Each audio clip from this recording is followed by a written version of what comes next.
Hi, it's Dave. Hi, it's Kirk. You may have noticed there is no Andy. I can't remember why there's no Andy, but he's not here, so we're just going to do this video about him today. We are going to check out a band. We both know who we're checking out. It's Vale of Maya, or is it Maya or Maya? Maya? Vale of Maya. They're named Maya. after a song by the progressive death metal band Cynic from their 1993 album. Cool. The track's Godhead. I've never heard of this band. I believe you know the band in some form or another. I fucking love this band. Okay. Sorry for being explicit there, but yeah, especially their last two albums. Fantastic records. See if I like them. Let's go check out Vale of Maya, and Godhead. Let's do it.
Right, so there we go. Vale of Maya and Godhead. I'm going to kick this one off because this is your band, so you can kind of then start correcting me on all the other stuff after I screw this up.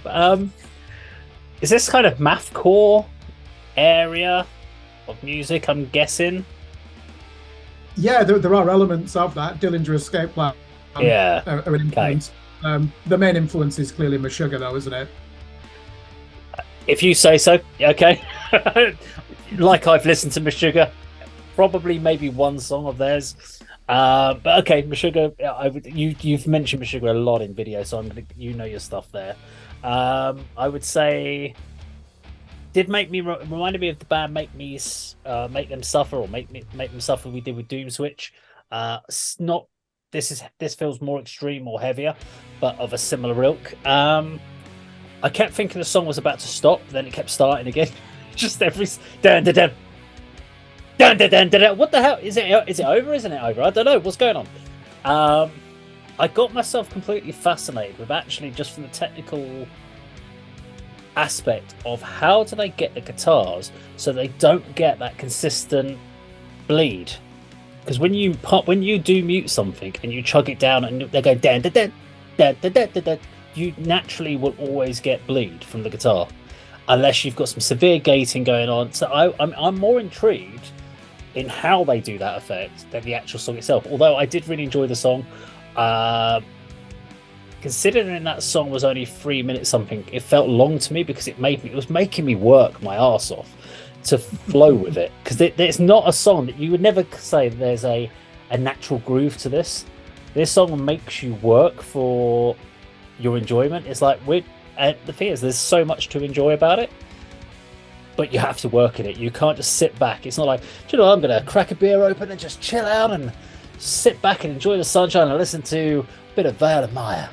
You're not. It's actually probably you would, but for me, I'd be like, there's too much going on there. My brain is trying to put that piece of a jigsaw puzzle together to make it make sense to me. So you're trying to work out all the different elements of, yes, the drum pattern is basically leading it. In a lot of cases, it's guitar parts that lead. The guitar riffs will lead, and the drums will give that back groove to it in a lot of songs. So you're following that guitar riff because you're letting that pick the punctuation points. Whereas in this was pure drum punctuation points, and the guitars were just picking all the different punctuation hits, which was really interesting because it's probably the only time you'll actually hear that in metal is in this form, is when they do that sort of staccatic kind of attack, which I thought was cool. Loved his vocal range, good vocal points from everything from the screams to his more just like his core growl. Loved that. So much going on that I wasn't even trying to pay attention to what the hell the video was about until about halfway through, and then started going. I can't remember anything about the video because the music was so chaotic. It was just neck collars, guys trying to be force fed, and then looking like they were vomiting. I don't know. I was like, then someone getting stabbed at the side of the head. I'm like, okay, I've got to try and now understand what the music video is about because it looks very cool. Look, lights going everywhere, laser beams, woo, awesome. Apart from if it doesn't tell you anything about what the song Godhead is, and that's going to be my nitpick. They've obviously spent some quality time on a production for a video. It's not like it's been cheaply done, but the video still doesn't make sense to me. It doesn't tell me what the song Godhead's about. I'm going to have to really dissect that video down now to try to put my head around what does the way I look at it with a music video is, if I have to get the lyrics out and read the lyrics and then go, oh right, I understand it now, the music video hasn't done the job. I shouldn't have to read the lyrics to understand what the song's about. If the music video is done right, I should be able to piece it together from a song title and the music video and go, I know what this song's about now. If I have to get the lyrics and go, okay, this passage here, that makes sense because that correlates. Oh, I understand. And now I can put it together as a whole. It hasn't quite done the thing for me. And that's why I would say on this music video, it looks very, very cool. Andy would love the video. He would. He'd be like, oh, it's awesome, all the moves and stuff. But for me, it doesn't complete the story element of a song. And it does say part 1, but I'm still confused on the music video. But I liked the track. I still want to know how the actual guitar effects are done. Because I know every time I play guitar, when you just choke down on the guitar, even with gate on, you're gonna get that little bit of rumble bleed.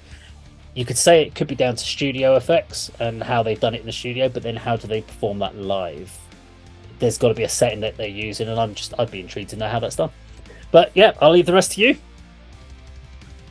Yeah, I'll pick up on that. I think it's as simple as a toggle switch on the guitar.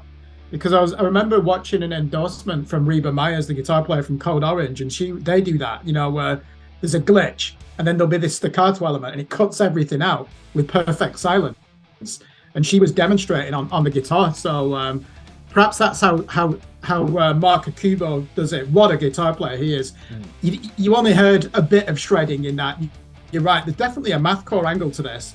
Just to give you some context, so Veil of Maya became known as what's called Sumerian Core because the label Sumerian Records signed all these bands, Periphery, After the Burial, Veil of Maya, and it was like deathcore, but rather than death metal, they were using Meshuggah and putting that into the music. I don't really think Veil of Maya imitate Meshuggah. It's just the rhythmic ideas you said there. Did you use the word death groove? There's an intangible groove there. I like what you were saying. You're right. The drums are leading it, and the guitar will occasionally create the polyrhythms because it will decide when to deliberately come in late, won't it, where the snare's going to land. Yeah. But there's so much going on, you could hardly even recognize them in there.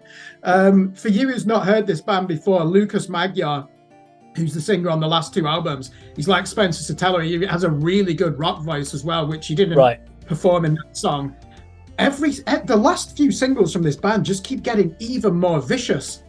And I'm thinking, how are people gonna take this? Because they're such an underrated band, in my opinion, and they're so creative, and they really are at the forefront of prog metal for me. You know, that really aggressive, progressive metalcore with extreme metal elements in there. That song, you're right. My God, what was it, like 3 minutes and 30 seconds? Yeah, I felt like, not in a bad way, that it felt like it was like 5 minutes worth of material, 5-6 minutes worth of material, because normally in a 3.5 minute song, you get your usual verse, chorus, you get a breakdown section. You can kind of go, there's a repetition part, and you can then break the song into about 3 or 4 main core parts. I can't remember any parts. It's just start. There's a start, and there's multiple stop points at the end, and I'm like, and there was a load of stuff happened in between. That's it.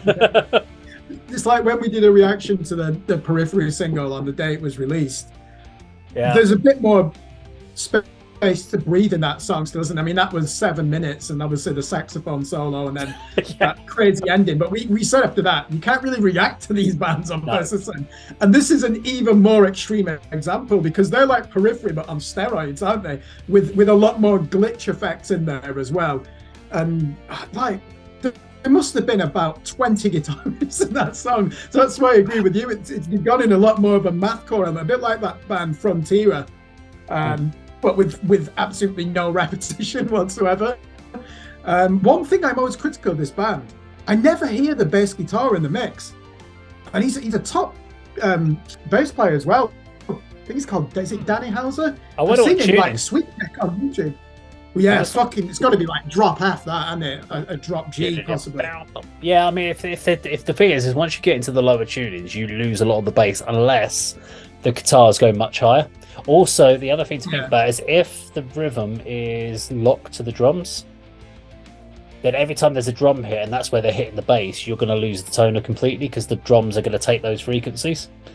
So normally with a drum kit, you've got like a boom, ba, boom, boom, ba. You've got the bass go boom, boom, boom, boom. So the bass is filling in as well in between. So you always know where the bass resonance is. But if you're doing like a ba da ba ba ba ba ba ba, and the bass go boom, boom, boom, boom, boom, boom, and it's following that drum pattern, it's going to get lost in those frequencies. And I'm wondering if that's what's possibly happening. Yeah, it could be, couldn't it? His bass never comes through for me. The drum performance again was sensational, Sam. Applebaum. Did you notice the cameo at the end, Spencer Sotelo of Periphery?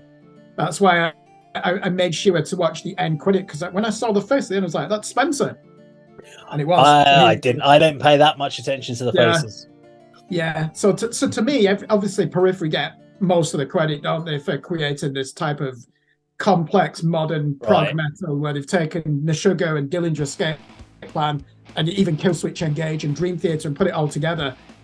And Veil of Maya have done that. They started off as a deathcore band and just had the really monotone growl vocals, which you lose interest easily enough after 4 or 5 songs. It's only on the last 2 albums when they brought in Lucas Magyar. I think they've stepped up a level. And, you know, if people are having that conversation about Periphery, Spirit Box, Tesseract, you've got to be putting this band in there. Veil of Maya are criminally underrated. I think people take them for granted. And it's been, I think it was 2018, the last album, but they've put a lot of standalone singles out, especially during COVID. And I just can't wait for this album, but I don't really feel there's that much buzz about this band. It's a case of special pleading from me, isn't it? It's like when this video dropped, I thought I'm not going to watch it. We need to react to it. Right, The type of band you can't really react to. Yeah, I am looking forward to this album. I know it's going to be insane, to be honest, as an audio experience, but that didn't let me down. I mean, that is fucking extreme, that song, isn't it? There's like, I'm gonna have to listen to that another 10 times to even get my head around it. I think I'm intrigued to hear the album, because obviously we'll request it as part of our album reviews.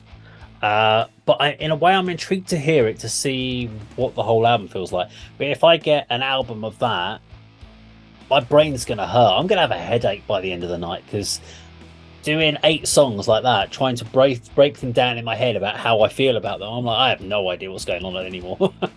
So it could be very interesting.